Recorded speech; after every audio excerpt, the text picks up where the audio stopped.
think it was just a joke comment that got out of hand. After that, I stopped hanging out with them. I started using work as an excuse, but I limited my interactions with all of them, including Emma. If I knew they'd be at home, I'd stay longer at work or go for a walk until they left, or I'd go out with my other friends. If they suggest a night out, I'd say I was tired from work or sick and wouldn't go. I've cried a few times. I stayed home thinking about the whole situation. Emma asked me the other day if everything was alright, and I told her I had some pressure at work since I'm aiming for a promotion. That's not a lie actually. Our company is opening a new branch in another city and I was originally asked to relocate there, but I declined since I would be all alone and had to start my social circle from zero. But after that, I talked with my boss and I agreed to relocate once the facilities are ready, which is January 2025 according to schedule. I haven't told anyone about this yet. About a week ago I once again looked at her phone to see if they keep the group chat. There I saw that they kept making fun of me, but some of them pointed out that I stopped interacting with them and wondered if I was alright or if something happened to me. One even asked if there's a chance I knew about them making fun of me, but they all dismissed that, saying they hadn't said anything, and they even dared to say that even if I knew, it's all harmless anyway. Emma told them about my promotion and it convinced them that I'm just stressed about work, and then they continued mocking me with memes, this time about my job. I don't even know their motives at this point. I don't get it at all. I realize that there's no going back anymore, but I also realize that in the last 2 months, I haven't had any fun. So my plan now is to keep pretending I don't know anything but start hanging out with them again.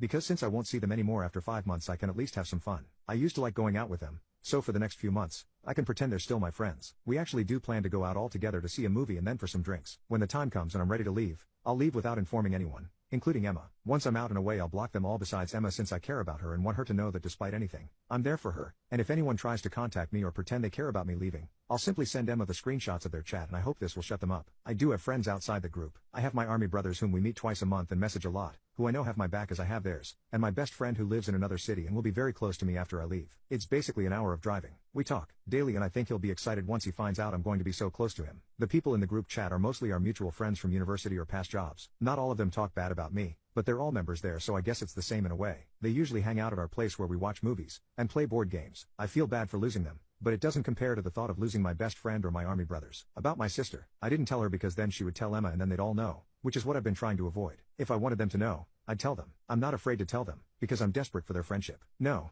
I don't want to tell them, because I don't want the drama. I want to avoid it. I work more now in my job to learn my new role, so the last thing I want is to deal with all that drama of fake apologies, etc. I'd rather be just me pretending I don't know, than all of them pretending they're sorry.